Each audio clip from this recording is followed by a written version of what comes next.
మత్తయి సువార్త 23వ అధ్యాయము. అప్పుడు యేసు జనసమూహములతోనూ తన శిష్యులతోనూ ఇట్లనెను: శాస్త్రులను పరిసయ్యులను మోషే పీఠమందు కూర్చుండువారు గనుక వారు మీతో చెప్పు వాటినన్నిటినీ అనుసరించి గైకొనుడి.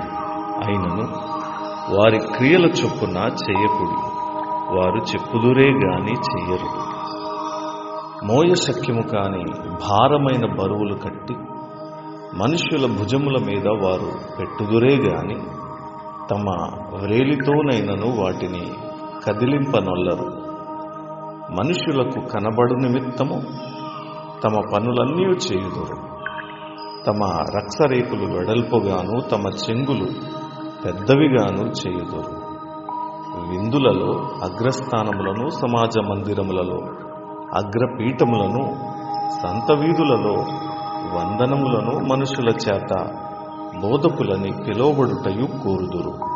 మీరైతే బోధకులని పిలువబడవద్దు, ఒక్కడే మీ బోధకుడు, మీరందరూ సహోదరులు. మరియు భూమి మీద ఎవనికైనను తండ్రి అని పేరు పెట్టవద్దు, ఒక్కడే మీ తండ్రి, ఆయన పరలోకమందున్నాడు. మరియు మీరు గురువులని పిలువబడవద్దు, క్రీస్తు ఒక్కడే మీ గురువు. మీలో అందరికంటే గొప్పవాడు మీకు పరిచారకుడై ఉండవలెను. తన్ను తాను హెచ్చించుకునివాడు తగ్గింపబడును, తన్ను తాను తగ్గించుకునివాడు హెచ్చించబడును. అయ్యో, వేషధారులైన శాస్త్రులారా, పరిసయ్యులారా, మీరు మనుషుల ఎదుట పరలోక రాజ్యమును మూయుదురు. మీరందులో ప్రవేశింపరు, ప్రవేశించు వారిని ప్రవేశింపనీయరు.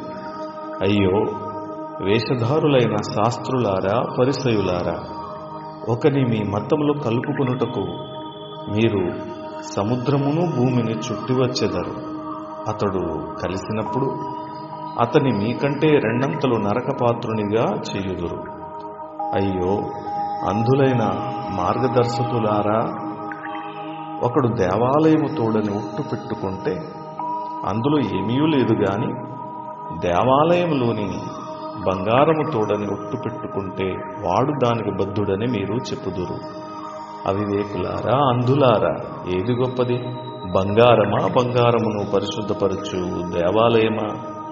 మరియు బలిపీఠము తోడని ఒకడు ఒట్టు పెట్టుకుంటే అందులో ఏమీ లేదు గాని దానిపైనుండు అర్పణము తోడని ఒట్టు పెట్టుకుంటే దానికి బద్ధుడని మీరు చెప్పుదురు. అవివేకులారా, అంధులారా, ఏది గొప్పది? అర్పణమా, అర్పణమును పరిశుద్ధపరచు బలిపీఠమా? బలిపీఠము తోడని ఒట్టు పెట్టుకునివాడు దాని తోడనియో దానిపైనుండు వాటన్నిటి తోడనియో ఒట్టు పెట్టుకొనుచున్నాడు. మరియు దేవాలయము తోడని ఒట్టు పెట్టుకునివాడు దాని తోడనియు అందులో నివసించు వాని తోడనియు ఒట్టు పెట్టుకొనుచున్నాడు. మరియు ఆకాశము తోడని ఒట్టు పెట్టుకునివాడు దేవుని సింహాసనము తోడనియు దానిపైన కూర్చున్న వాని తోడనియు ఒట్టు పెట్టుకొనుచున్నాడు. అయ్యో, వేషధారులైన శాస్త్రులారా, పరిసయ్యులారా, మీరు పుదీనాలోను సోపులోను జీలకర్రలోను 10వ వంతు చెల్లించి ధర్మశాస్త్రములో ప్రధానమైన విషయములను అనగా న్యాయమును, కనికరమును, విశ్వాసమును విడిచిపెట్టితిరి. వాటిని మానక వీటిని చేయవలసి ఉండెను. అందులైన మార్గదర్శకులారా, దోమలేకుండునట్లు ఒడగట్టి ఒంటెను మింగువారు మీరే. అయ్యో, వేషధారులైన శాస్త్రులారా, పరిసయ్యులారా, మీరు గిన్నెయు పల్లెమును వెలుపట శుద్ధి చేయుదురు గాని అవి లోపల దోపుతోనూ అజితేంద్రియత్వముతోనూ నిండియున్నవి. గ్రుడ్డి పరిసయ్యుడా, గిన్నెయు పల్లెమును వెలుపల శుద్ధియగునట్లు ముందు వాటి లోపల శుద్ధి చేయుము.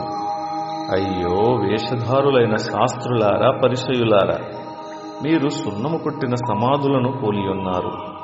అవి వెలుపల శృంగారముగా అగుపడును గాని లోపల చచ్చిన వారి ఎముకలతోనూ సమస్త కల్మషముతోనూ నిండియున్నవి. అలాగే మీరు వెలుపల మనుషులకు నీతిమంతులుగా అగపడుచు ఉన్నారు గాని లోపల వేషధారణతోనూ అక్రమముతోనూ నిండి ఉన్నారు. అయ్యో వేషధారులైన శాస్త్రులారా, పరిచయులారా, మీరు ప్రవక్తల సమాధులను కట్టించుచు నీతిమంతుల గోరీలను శృంగారించుచు మనము మన పితరుల దినములలో ఉండిన ఎడల ప్రవక్తల మరణము విషయములో వారితో పాలివారమై ఉండకపోదుమని చెప్పుకొందురు. అందువలననే మీరు ప్రవక్తలను చంపిన వారి కుమారులై ఉన్నారని మీ మీద మీరే సాక్ష్యము చెప్పుకొనుచున్నారు. మీరును మీ పితరుల పరిమాణము పూర్తి చేయుడి. సర్పములారా, సర్ప సంతానమా, నరక శిక్షను మీరేలాగ తప్పించుకుందురు? అందుచేత ఇదిగో నేను మీ యొద్దకు ప్రవక్తలను, జ్ఞానులను, శాస్త్రులను పంపుచున్నాను. మీరు వారిలో కొందరిని చంపి సిలువ వేయుదురు, కొందరిని మీ సమాజ మందిరములలో కొరడాలతో కొట్టి పట్టణము నుండి పట్టణమునకు తరుముదురు. నీతిమంతుడైన హేబేలు రక్తము మొదలుకొని బలిపీఠమునకును దేవాలయమునకును మధ్య మీరు చంపిన బరకీయ కుమారుడగు జకరియా రక్తం వరకు భూమి మీద చిందింపబడిన నీతిమంతుల రక్తమంతయు మీ మీదికి వచ్చును.